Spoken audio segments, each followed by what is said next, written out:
museum Panengan. Bukan pisau.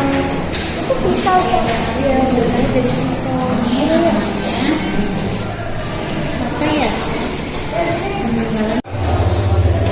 Di sini saya akan menjelaskan riwayat kerajaan Tarumanegara. Tarumanegara adalah salah satu kerajaan tertua di Nusantara abad ke-4. Selain Kutai abad ke-4 yang meninggalkan prasasti upah di Kalimantan Timur. Nama Taruma berarti warna biru indigo yang di dalam bahasa Sunda masih memiliki arti yang sama. Tradisi Sunda mengenal nama ini sebagai warna alami yang berasal dari daun tarum yang dipakai sejak dahulu untuk mewarnai pakaian. Selanjutnya di sini ada prasasti Ciareteun. Prasasti ini ditemukan di sungai desa Ciareteun Hilir, Kecamatan Tidung Bulang, Kabupaten Bogor pada tahun 1883. Pada tahun ini 1981 Direktorat Perlindungan dan Pembinaan Peninggalan Sejarah dan Kepurbakalaan Departemen Pendidikan dan Kebudayaan bekerjasama dengan mahasiswa Universitas Gadjah Mada Yogyakarta mengangkat dan memindahkan prasasti tersebut demi keamanan dan kelestarian prasasti tersebut tidak jauh dari tempat ditemukannya.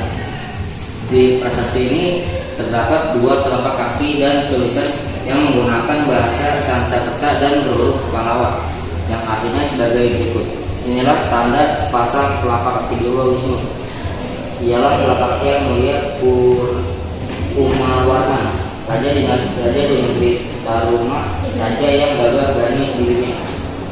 Berikut ini ada prasasti kebun kopi. Prasasti kebun ini ditemukan tidak jauh dari lokasi penemuan prasasti Ciareteun. Pada prasasti ini terdapat simbol dua telapak kaki gajah dan tulisan yang menggunakan bahasa Sanskerta dan juga berhuruf Pallawa. Telapak kaki gajah ini milik Airawata yang dipercaya dengan tunggangan milik Raja Purnawarna, pengusaha kerajaan Tarumanegara. Di sini saya menjelaskan tentang pertahanan. Ditandai dengan munculnya kemampuan pertahanan dan beberapa kemampuan manusia mulai menetap di kerajaan. Dari segi teknologi muncul kemampuan membuat atau mengasah alat dan juga drama sederhana. Sementara masyarakat besi diceritakan dengan munculnya kelompok masyarakat yang memiliki kepandaian khusus, seperti pembuatan drama yang sudah maju dan dampak logam serta pengerjaan kayu dan grafik. Situs-situs yang ditemukan di sekitar Jakarta memperlihatkan kedua masa pembangunan disebut masa penghunian bersejarah yang paling tua yaitu masa Belum dan Merapi. Sejauh ini belum pernah ditemukan di wilayah Jakarta. Di sini saya menjelaskan tentang wilayah peninggalan budaya Bengkulu. Ini saya menjelaskan yang bagian merah itu tanda-tanda situs-situs budaya bumi atau benih-benih sistem. Berikutnya ada cara pemakaian alat batu. Alat tertib baik yang diretus maupun tidak biasanya mempunyai ukuran yang cukup nyaman untuk dipegang dengan tangan, terutama dengan telunjuk, jari tengah dan jempol. Serpin berukuran besar dipakai dengan digenggam dengan seluruh tangan. Serpin dapat digunakan untuk mengiris, memotong, meraut atau mengupas sesuatu. Sementara beliung dalam pemakaiannya harus diikat pada Selanjutnya saya akan menjelaskan gerabah bumi. Berbagai tempat di utara Jawa Barat dan dari timur ke barat pada daerah aliran sungai Cisarangan, Citarum, Bekasi, Ciliwung, dan Cisadane bersebaran ke barat sampai ke akhir termasuk Jakarta. Gerabah bumi dapat dibedakan menjadi dua macam, yaitu gerabah yang berwarna kemerahan dan gerabah yang berwarna keabu-abuan. Gerabah ini dibuat dengan teknik tatap peladas. Pola hias yang dianggap ciri lokal gerabah bumi adalah unsur hias berbentuk segi yang ditempatkan di bagian tengah senjata. Sementara pada bagian luar sekarang terdapat garis-garis pendek seperti pancaran sinar. Gerabah yang ditemukan di wilayah Jakarta umumnya menunjukkan ciri yang serupa dengan gerabah bumi, Pejaten, Kampung Keramat, dan Condet Balekambang, menghasilkan berbagai jenis gerabah yang menunjukkan kesamaan baik bentuk maupun hiasan. Gerabah berinis dibuat dengan teknik digores dalam bentuk pola sisir, garis-garis lengkung, dan lingkaran-lingkaran kecil. Selain itu, hiasan dikerjakan juga dengan teknik pukul tatap yang berhias lilitan atau lilitan tali maupun dengan teknik tekan. Selanjutnya di sini ada perhiasan pengantin Betawi. Pakaian pernikahan Betawi dikenal dengan nama dandanan karet non pengantin Cine. Dari namanya sendiri terlihat bahwa pakaian tradisional ini sangat kental dipengaruhi oleh budaya Cina.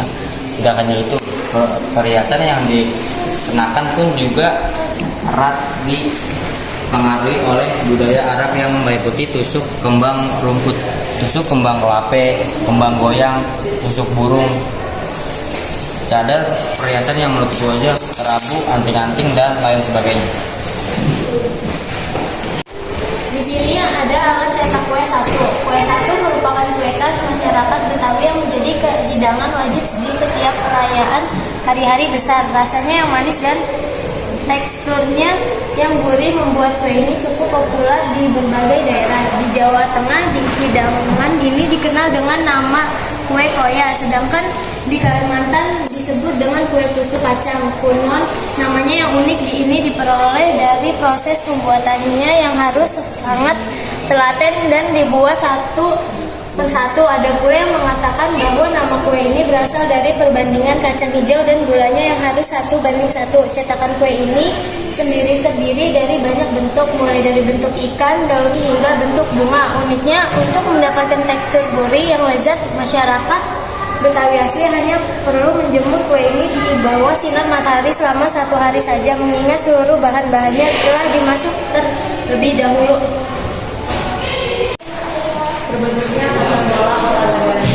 Satu perkembangan ini dalam sejarah pada awal abad 20 pada tahunnya pemerintahan dan Dewan Kota. Bentuknya sangat besar dan manis, melakukan pemerintahan Ponorogo, warga kota secara masyarakat terlibat dalam perencanaan dan pengembangan lingkungan. Kota melalui perwakilan mereka dalam Dewan Kota, pemerintahan dan Dewan Kota yang berada pada lingkungan kota seperti menyediakan air bersih, penerangan jalan, Penduduk Omelanden dihuni oleh berbagai macam etnik, baik yang datang maupun didatangkan ke Batavia.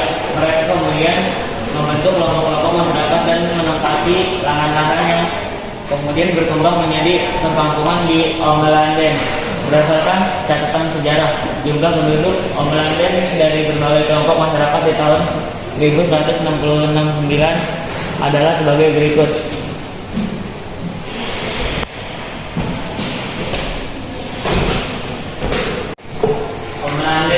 Omelanden adalah wilayah yang ada di luar tembok kota Batavia, yang ini menjadi area Jakarta yang lebih luas dari area kota tua ini hingga area DKD, Depok dan area Sumatis. Penduduk di wilayah ini oleh MOJ dibagi menjadi berbagai kelompok dengan mengacu pada etnis mereka. Sebagian besar di antara penduduk awal Omelanden yang datang dan kemudian bermukim di Omelanden adalah para prajurit MOJ, baik yang masih aktif maupun yang sudah pensiun.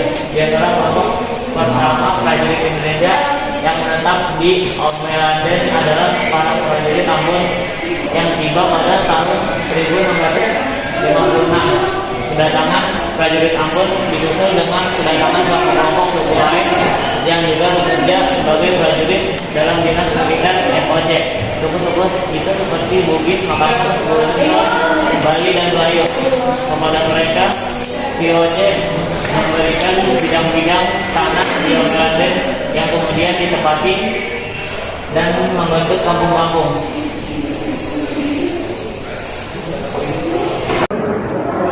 Segini saja penjelasan dari kelompok kami. Kurang lebihnya mohon maaf. Wassalamualaikum warahmatullahi wabarakatuh.